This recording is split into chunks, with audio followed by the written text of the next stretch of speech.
Chapter 16. We spoke every day for hours. We made plans to meet 4 weeks later, March of 1996.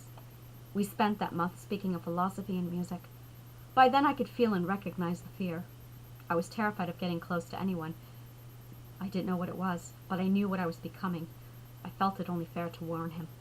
If you hurt me, I will hurt you. If you hurt me, I will run and I will take you down with me. My way was simple, I thought. Don't hurt me. He didn't quite see things my way. I screamed and I ranted. He let me talk. He let me ramble on from my soapbox, declaring my threat. And once I'd provided him with all the evidence he needed, he tried, judged, and convicted me all while dropping the gauntlet on my sorry ass. He became so angry. It was the first time I ever saw him angry. It wouldn't be the last. And he punished me by taking the one thing I valued: approval. No, he said. I will not be coming down tomorrow. I will not make myself vulnerable so you can attack me. I'm handing up this phone right now, and you will not speak to me again until you apologize. Click and silence. I sobbed. My hand shook. I cursed myself for being what I had done, and my hands trembled as I dialed his number. Scott, are you calling to apologize? No. Click. I swear there was a dagger in my chest, and he was holding it there, twisting it. I couldn't see the numbers through my tears. Scott, are you calling to apologize? Are you calling to apologize? No. Click. I couldn't stop crying and hated myself. I loved him, and I had hurt him. He said so. I dialed the number. My fingers slid over the tears and soaked the buttons. Are you calling to apologize? Yes, I said before he could hang up again. He listened, and there was my reward. Apologize for what? He asked. Yes. He was actually walking me through it. For arguing, for threatening you, I said. What else? For hurting you. And? My mind scrambled. I couldn't think. What else had I done? Goodbye, he said. No, please! You don't know what you did. I punched my brow, trying to remember what I couldn't possibly know. I pulled up my hair and I rocked on my knees while I sobbed. I canceled plans to come up to see you, he said. I had to rework my entire schedule to make it happen, and you pulled this shit. Well, can't you still come up? No. The words slammed the dagger in my chest a little deeper. I can't trust you, he said. I don't know if you can be trusted ever. Ever. I could lose him. I held my breath. Is there nothing I can do? I asked. I don't know. We'll have to see. And that is what we did. He rejected me and delayed the trip by 2 weeks. That argument was the structure for all of our arguments. For the next 5 years, I would have my say. He would listen like the attorney he was, collecting data, letting me ramble and dig my own grave until I stopped to sigh with relief from my vent.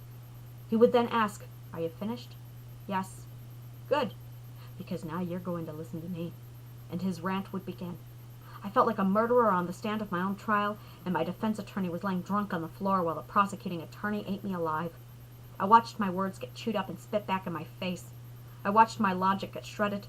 I was always found guilty, scolded for hurting him, scolded for taking from him, for ruining his plans. It's no wonder your father doesn't love you. Now I'm hanging up, and I will not speak to you again until you apologize. Click. That cold click.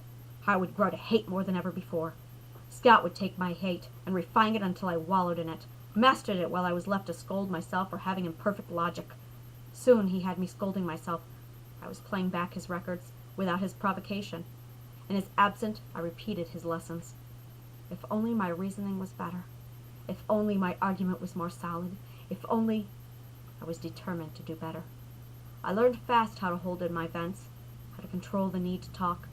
I learned to silence my tongue. I learned self-control like never before. Scott arrived at my door 6 weeks after our initial online meet. The day was planned perfectly. I'd played hooky, something I'd never done in my life. I told Elena about Scott and that we were meeting up. She had insisted she call me that day to make sure I was okay. I wasn't excited about meeting him. I was nervous and scared shitless. He had insisted I could answer the door naked and would be ripping his clothes off in a matter of moments. He was determined I would be naked and wet on the floor of the living room. He made vulgar, tasteless jokes that made me feel filthy. I was terrified. I'd learned to fear men well. I wore a white turtleneck tucked into my jeans. I could not have made it more clear how I was feeling. The doorbell rang. I felt like throwing up. I considered not answering the door. I considered calling my dad and telling him everything, but the relationship between us had taught me not to trust him. No one would help me. No one ever did. I was alone. I had hoped Elena had told someone. I slowly walked to the door, giving her time to call someone. The doorbell rang again. I wanted to throw up. Women have a sense about themselves. There are certain vibes they can feel. They just know.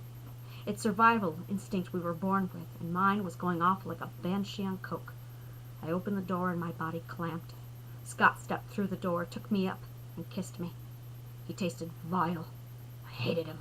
Hated us. Hated me. But he was there, and I couldn't go back. He wanted me, and that was enough. I should be grateful.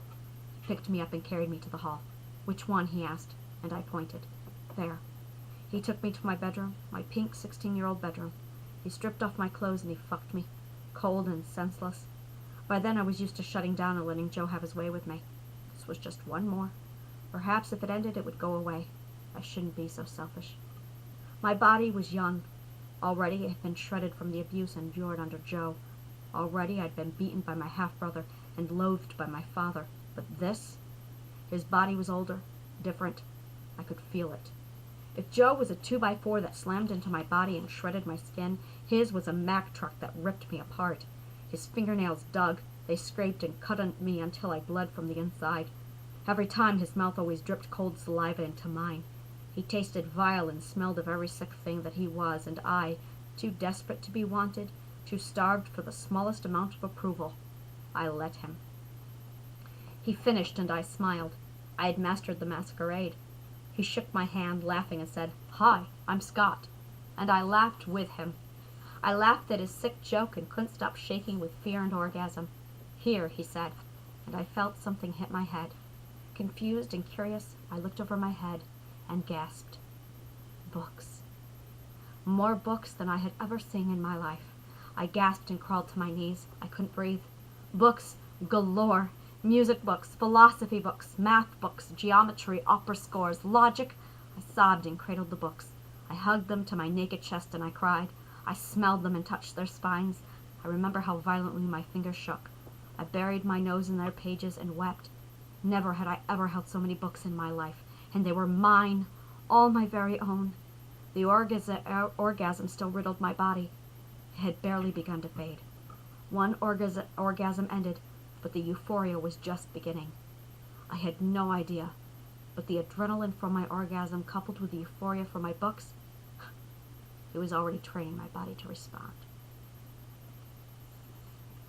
I got dressed, balancing a biography of Glenn Gould between my hands while I pulled on my shirt. Within 5 minutes we were downstairs. He sat at my piano, my old, dilapidated, untuned full upright, and he played. He took the breath from me. Music engulfed me as I listened to Rachmaninoff's Third Piano Concerto, and my love, my dearest love, consumed me. My music filled me, and all at once nothing else mattered. There was music. I would never have believed that such a sound could rise from that old instrument. He stopped playing and laughed his sick laugh, amused with himself. He would do that often. I would quickly learn, then turn to me. "Will you teach me?" The words had left me before I had thought them through. The phone rang. It was Elena. "Hi," she said on the other line. "How are you?" "I'm good." "Is he there? Did he come?" she asked. "Yes," I said. "He's here." Scott was licking my neck. "And how is he?" I could hear her nerves fraying. "He's fine," I said. Scott was rubbing my clit under my jeans. "Everything's fine." "You're okay?" "Yep," I said, and bit my lip. "Okay," Elena said. "Do you need me to call anyone?" "Nope, I'm fine," I said. "All right. Let me know if you need anything." Click. 2 hours later, Scott and I were saying goodbye, and he was out the door. Quicker than light, I sped to my room and devoured the book split on my bed. Grinning, I took up Sophie's World by Justin Garter, and I read.